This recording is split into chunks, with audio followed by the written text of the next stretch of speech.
Hello, Webbies. It's Mr. E Review Stuff. Today I'm going to review a little something off the beaten track because I've got things to say that, well, I guess kind of, I feel it just need to be said. There was a review on. This is going to be a low-tech review. I mean, people have these things like, oh, we show all these pictures of all these copyrighted this, that, and the other thing. Well, this is a review on Star Trek StarFleet Academy. See, that's pretty low-tech. I don't even have a picture of what I'm talking of the show. I'll probably have it on the thumbnail. You probably wouldn't have clicked on it if I didn't. I saw a review. I didn't actually watch the review. It just said review Starfleet Academy and something about a dumpster fire or something like that. And it's like, oh, come on! It's only been like 2 episodes at the time, and did you even watch them? I did watch another review where this guy actually just went off on the right-wing people who don't watch these shows and make comments about them. I'm center. I'm straight down the center. I'm not right wing or left wing. I'm an independent. I'm straight down the center. And well, basically what I've kind of come to think about along these lines is that, well, let's see. So Starfleet Academy started out with, actually it starts out with Star Trek Enterprise. Star Trek Enterprise started in 2001. Everything prior to that was the old school way of thinking, and Star Trek Enterprise started by filling in gaps that in the history books that I guess needed to be filled in or something like that, like our first encounter with the Klingons in 2151 or 2251, whatever year that was, or whatever year it's supposed to be. And then we go into Star Trek Discovery, which happens after Enterprise, but before, well, it's actually before the original series.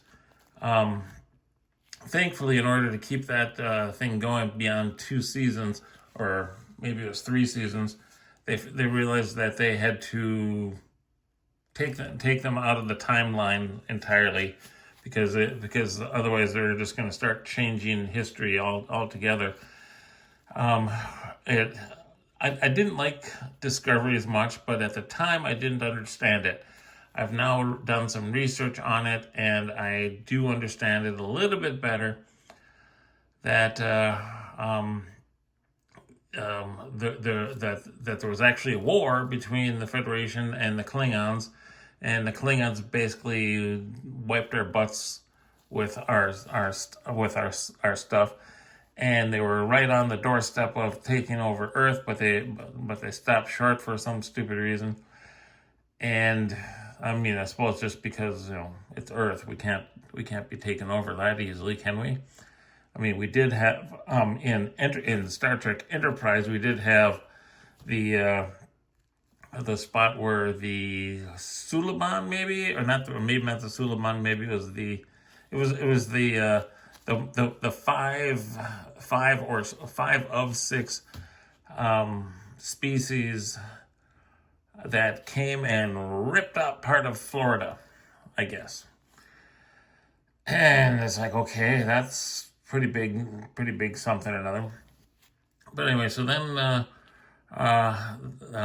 alongside Star Trek Discovery, they came out with Strange New Worlds, which is the absolute precursor to the original series, because the original series is Captain Kirk with Captain Pike was previous to him, and that's what Strange New Worlds is about.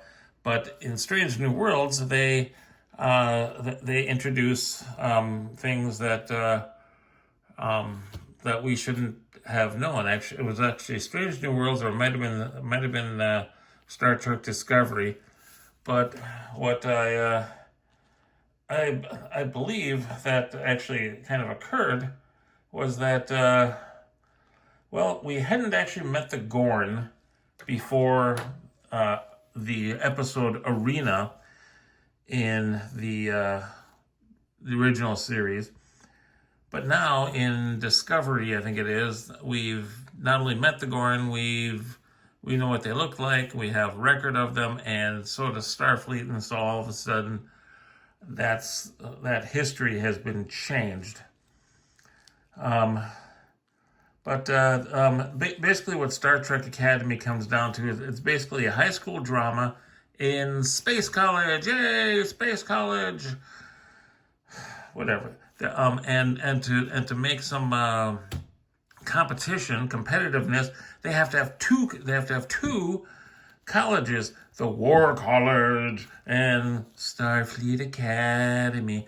But the Starfleet basically was always like a military operation, the way it looked. A peaceful military operation, but nevertheless a military operation. Now they got the War College. This is all in the future, 900 years in the future from whatever. And there was a thing called the burn. Ooh, the burn. Everything exploded. It was shown in, I think, Discovery or someplace that this kid who was intertwined with dilithium got scared or something, and he somehow made all dilithium crystals inert. And anything like a starship that was engaged in a warp core exploded. So all hands lost, the ship and everything. But that's I just don't buy it, because it's like it couldn't have been that many ships. I mean, they'd list a bunch of ships in one of the shows.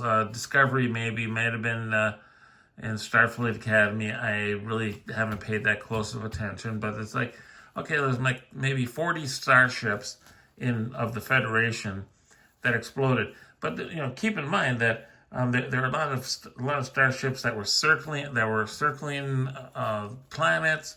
That there were some that were in space dock that weren't moving. They did not have a warp core going, and so they wouldn't have exploded. So I'm thinking that there's probably like 300 or 400 Federation starships, and 10% of them exploded. Yeah, so it's very devastating. But I would think that the Federation, because the Federation isn't just humans, it was also the Vulcans, and it was also several other species, that they would come together pretty quick and say, okay, let's get ourselves together again. I don't know. Did the Romulans use the lithium crystals?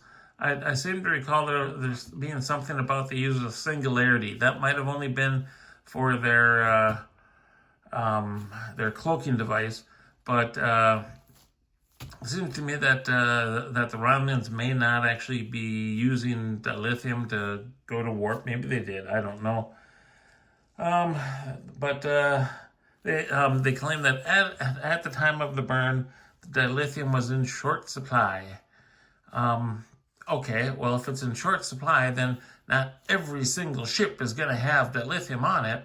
In fact, they would be plucking the lithium out of this ship or that ship and giving them to certain ships only, because those were like the military ships, the ones that we needed to defend ourselves from the Klingons, the Romulans, the Borg, or whoever. And what happened to the Borg? The Borg used like transwarp conduits.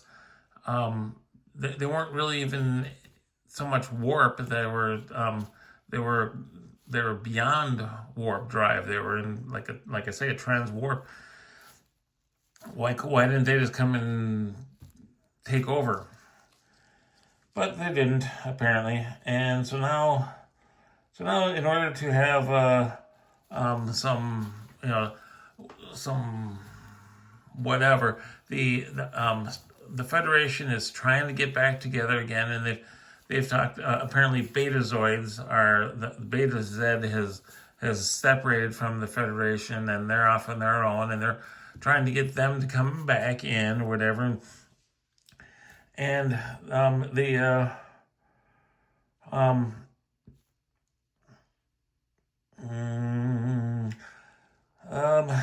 don't know. Yeah, they're trying to get the Federation to come back. They're trying to get the Beta Zeds to join the Federation again, but they're mostly trying to start over again. And what do? They say, "Oh, well, let's start StarFleet Academy again back on Earth." And so they travel to Earth, and the ship that they're on is called the Athena. It looks just like the Discovery, but it's called the Athena. And that the inside of that is Starfleet Academy, and it floats down into San Francisco and attaches to a building, and now Starfleet Academy is on Earth again. And where is this War College? Apparently it's in the same building. You know, and if they needed a competitive edge, they could have easily just made, you guys wear orange shirts, you guys wear green shirts, and you don't like each other. Pretend, and go with that. I mean, Starfleet Academy and the War College, they're kind of the same thing in my mind. Let's see. Then we have people showing up from earlier TV shows. They reference earlier TV shows, and they say like, well, hey, look, here's Tig Notaro. She's a character from Star Trek Discovery, and so let's bring her back in, and we'll have her, and then we'll have the Doctor from Voyager, who's 900 years old or whatever, and it's like, well, okay, so while watching Starfleet Academy, there's one section where they start showing names of all these people that they're remembering, like, oh, these people are previous people that were Starfleet Academy members, and they did great, and they're gone now, of course. And I was going through these things, and here's one that just bothered the heck out of me: Lieutenant Natasha Yar.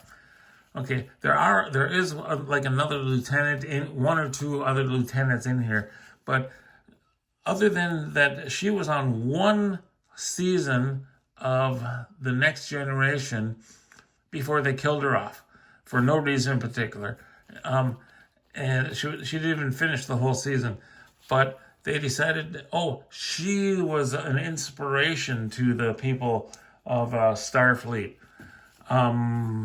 Why? I don't exactly know. I mean, I know the story from Star Trek: The Next Generation. I don't dissuade from that, but it's like she's just a lowly lieutenant. She's not even a commander. I mean, here, Beverly Crusher, she became an admiral later in life, apparently, and so she's somebody to look up to. Most of these people are admirals, vice admirals, commanders, and then Ambassador Spock. He's listed right below Natasha Yar. That also kind of bothered me. Then here's Lieutenant Nog. Well, according to the wiki, at least that I read, that Lieutenant Nog became a commander. Well, why is he listed as lieutenant? And here's Lieutenant Junior Grade Wesley Crusher. Why is he listed in here? Because he was a big Next Generation name. That's all. The only, just like Natasha Yar, there's no reason for him to actually be on here. Who looked up to Wesley Crusher because he was in the Starfleet Academy, because he graduated from Starfleet Academy? Who didn't? Who in Star Trek in Starfleet. Who's serving in Starfleet did not graduate from Starfleet Academy. I mean, the only person I can think of is from Voyager, which would have been Belana Torres. She kind of dropped out or whatever. And then, then of course, let's see. Then there's Commander Deanna Troy and Lieutenant Commander Data, and from the original series, Commander Janice Rand, and Captain William Riker. It's like, oh my gosh, they're all listed together here. It's like, really? Okay, and there, Lieutenant Tom Paris. Okay, so he became like a criminal or something like that, and they decided, hey, let's bring you back because you're such a great guy. Okay, now I'm having problems with this phone. Let's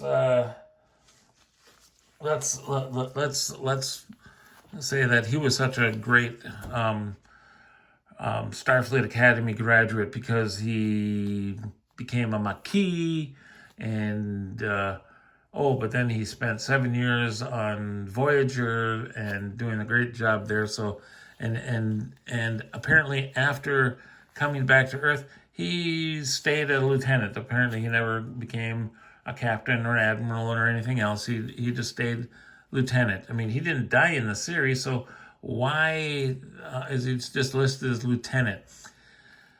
These things bother me. Here's one that I thought was kind of cute. Of course, Ambassador David Till. He's one of the producers of Starfleet Academy. So they come up with these names. Oh, and then let's see. Then I've got some other names here. I think. I didn't recognize any of these names here. But so with Starfleet Academy, there is a lot going on that just kind of bothered me. What did also bother me, about the doctor from who after 7 years of Voyager, he could never come up with a name, but they would show the future him, and he had names all of a sudden.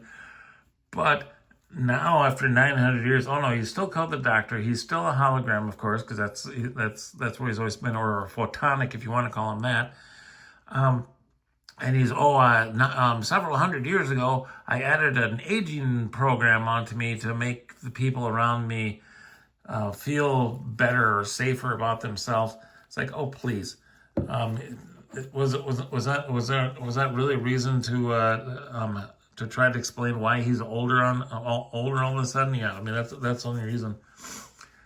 The right wingers, of course, will say have said things like, "Oh, there are fat people on here. They wouldn't have fat people in Starfleet," and oh, there's this and that and the other thing. Is like, well, look, it's a TV show, all right. Get off your high horse and talk about, oh, in the future. Everybody takes Ozempic. I think it was Ozempic, and I'm still fat. So, there you have that.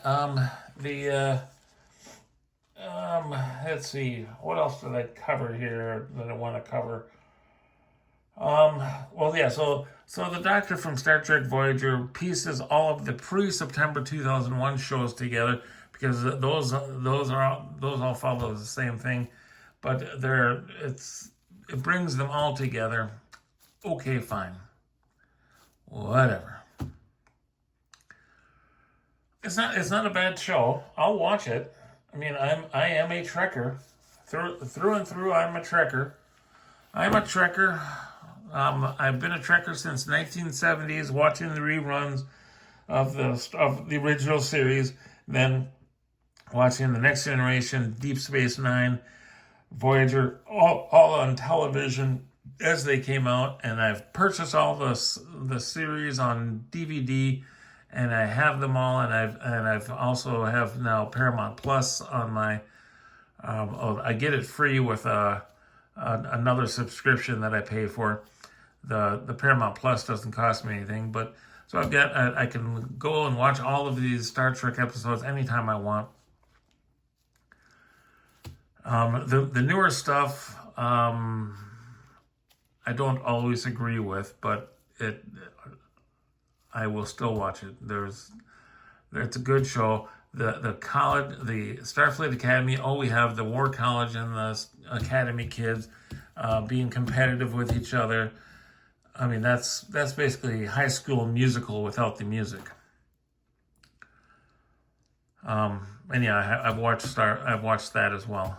I watch a lot of TV. I'll let you know. But this will probably be my only review on a TV show. I just had to say something about it because it's a good show. There's a lot of things I don't like about it. I don't like the opening about, okay, here's this little 10-year-old kid and his mom gets separated from him, and he spends the next 20 years or 10 years or 15 years or how many, I don't know, maybe he was 5 years old, 20 years trying to find her, and he's a thief now, and he's this and that and the other thing. It's like, and let's recruit him into the academy for some backstories or something. I don't know what. I had to watch Starfleet Academy.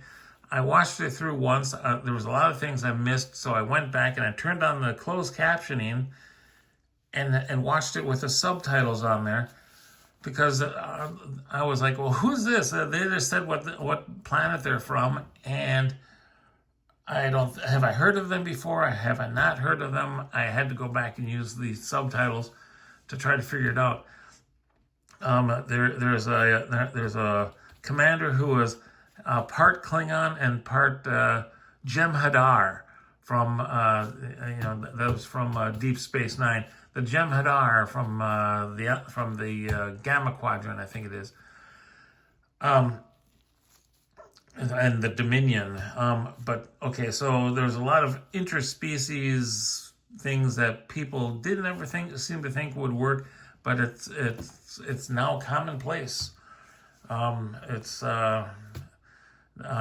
and Vulcans are together, and then there's Klingons and Jem'Hadar that have interspecies related, and I think there's a what looks like a what are those guys that are all about profit, like Quark on Deep Space Nine. The Ferengi, that's it. The Ferengi. It looks like there's a Ferengi on there, but he also looks like he's interspecies with something else. And something that really bothered me, I forgot to look up what. Let That Be Your Last Battlefield, I believe is the name of the episode from the original series, where a guy was black on one side and white on the other side, and the other guy was black on that side and white on the first side, and it was just those two, and they were enemies, and they beamed down to the planet Charon, and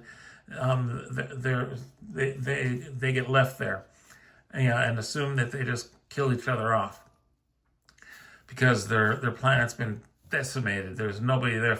But in Starfleet Academy, there is a girl who's black on one side and white on the other side, and let's see, and actually it is correct that she's black on the right side and white on the left. It just seems out of place. They haven't used her or have her said anything or do anything other than, hi, I'm standing here looking at the screen or looking at something, wondering what's going on. I'm a filler person. A lot of things I don't like about the new Star Trek, but there's a lot of things that I can live with. And like I say, I'm a true fanboy. I will watch it. The only thing the one thing I really don't like about it is that I'm sure that it's going to be just like Strange New Worlds and be 10 episodes, just 10 little episodes. I mean, Star Trek Discovery was 15 episodes at one season and 13 for another. Yeah, I think they ended up with 10 on the last season, but it's like, really? Can't we give them 20 episodes? Give me some reason to actually enjoy watching this. I mean, 10 episodes, I watch it and then boom, boom, it's gone, and I don't have to look at it for another year or 6 months, however, before they decide to bring it out again. It just, that's what bothers me about it, is that there's not enough episodes, and that's how streaming services work. They don't believe in like, oh, you're never gonna have this broadcast on TV because we're swearing in it and we're showing things that we shouldn't be showing, and we get bleeped and blurred and whatever on regular TV, and so we just cut it off at 10 episodes. It just bothers me. Anyway, if you like my commentary, give me a thumbs up, subscribe, give me a comment below, and thank you for watching. Have a great day.